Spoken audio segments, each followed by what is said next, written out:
உலகளாவிய தமிழ் பண்பாட்டு ஆய்வுகள் என்கிற இந்த கருத்தரங்கிலே முனைவர் பன்னீர்செல்வம் அவர்கள் திருக்குறள் வழி மரங்கள் என்கிற தலைப்பிலே கட்டுரை வழங்கினார்கள்.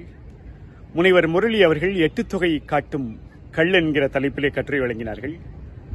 திரு க.ப. செந்தில்குமார் அவர்கள் திருக்குறள் மணிமேகலை வழி மானுட பிறப்பு சிந்தனைகள் என்கிற தலைப்பிலேயும், தமிழரின் விருந்தோம்பல் என்கிற தலைப்பிலே முனைவர் இரா மோகனா அவர்களுடைய கட்டுரையானது இந்த நூலிலே வந்திருக்கிறது. சதகத்துல்லா அப்பா கல்லூரியினுடைய தமிழ்துறை தலைவராக இருக்கக்கூடிய சவுந்தர மகாதேவன் உலகளாவிய தமிழ் பண்பாட்டு ஆய்வுகள் இன்றைய தேவை என்கிற தலைப்பிலே கட்டுரையை வழங்கினேன்.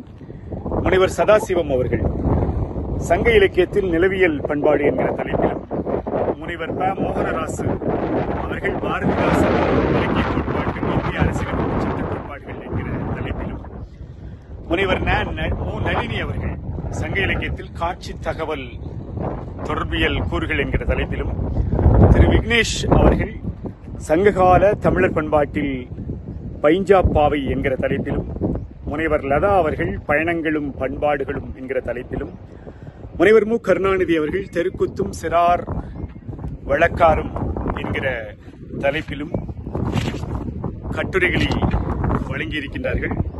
அதேபோன்று முனைவர் ரவி அவர்கள் சங்க இலக்கிய பெருவழிச்சாலைகளின் சுங்கவரி என்கிற தலைப்பிலே கட்டுரையை வழங்கியிருக்கின்றார்கள். மனோஜ் ராமா என்கிற நண்பர் தேன்கூடு கவிதை தொகுப்பில் தொல்காப்பிய களவியல் கோட்பாடு ஓர் ஆய்வு என்கிற தலைப்பிலே அந்த கட்டுரை இந்த நூலிலே வெளியாகி இருக்கிறது. முனைவர் எம்.எஸ். லட்சுமி அவர்கள் சிங்கப்பூர் கல்வி முறையும் மன ஆரோக்கியமும் என்கிற தலைப்பிலே கட்டுரையை வழங்கியிருக்கிறார்கள். அதேபோன்று டாக்டர் மரிய இவாஞ்சலின் அவர்களுடைய ஆங்கில கட்டுரை இதிலே வெளியாகி இருக்கிறது. டாக்டர் ஷம்ரீன் அகமது அவர்கள்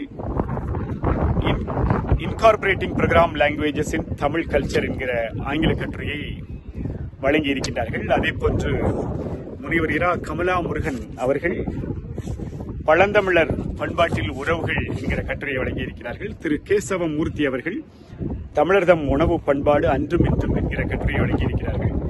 முனைவர் இரா குமரன் வேலு அவர்கள் மலேசியா மாற்றம் கண்டு வரும் தமிழர் பண்பாட்டு மரபுகள் என்கிற தலைப்பிலே கட்டுரை வழங்கியிருக்கிறார்கள். திரு மணியரசன் அவர்கள் சமகால செயற்கை நுண்வழியில் பண்பாட்டு சீரழிவு என்கிற ஒரு கட்டுரையை வழங்கியிருக்கிறார்கள். பொன்ஏர் பூட்டுதல் தமிழகமும் தாய்லாந்தும் என்கிற ஒரு முக்கியமான கட்டுரையை பொதிகை தமிழ் மல்லன் அவர்கள் வழங்கியிருக்கின்றார்கள். திரு பாலமுருகன் அவர்கள் தமிழர் கட்டடக்கலை, திரு பால் பிரபு சாந்தராஜ் பேராசிரியர் அவர்கள் தமிழரின் பண்பாடும் புதையல் புறநானூறும் என்கிற தலைப்பு, தனிநாயகம் அடிகளார் என்கிற தலைப்பிலே முனைவர் கலையரசி அவர்களும், முனைவர் பொன்னி அவர்கள் கைவிலங்கு புதினத்தில் சாடிச மனப்பான்மை என்கிற தலைப்பிலும் கட்டுரைகளை வழங்கியிருக்கிறார்கள். இந்த நூல் உலகளாவிய தமிழ் பண்பாட்டு ஆய்வுகள் என்கிற தலைப்பிலே பேராசிரியர் பாஞ்ச் ராமலிங்கம் அவர்கள், முனைவர் சதாசிவம் அவர்கள் இருவரும் இணைந்து இந்த நூலை பதிப்பித்திருக்கிறார்கள். பதிப்பித்திருக்கக்கூடிய பதிப்பகம் சமுதாய் பப்ளிகேஷன், வள்ளலார் 3வது குறுக்கு தெரு, செல்லிநகர், கேம்ப் ரோடு, சேலையூர், சென்னை என்கிற அந்த இதிலிருந்து இந்த புத்தகத்தினுடைய விலை 200 ரூபாய்.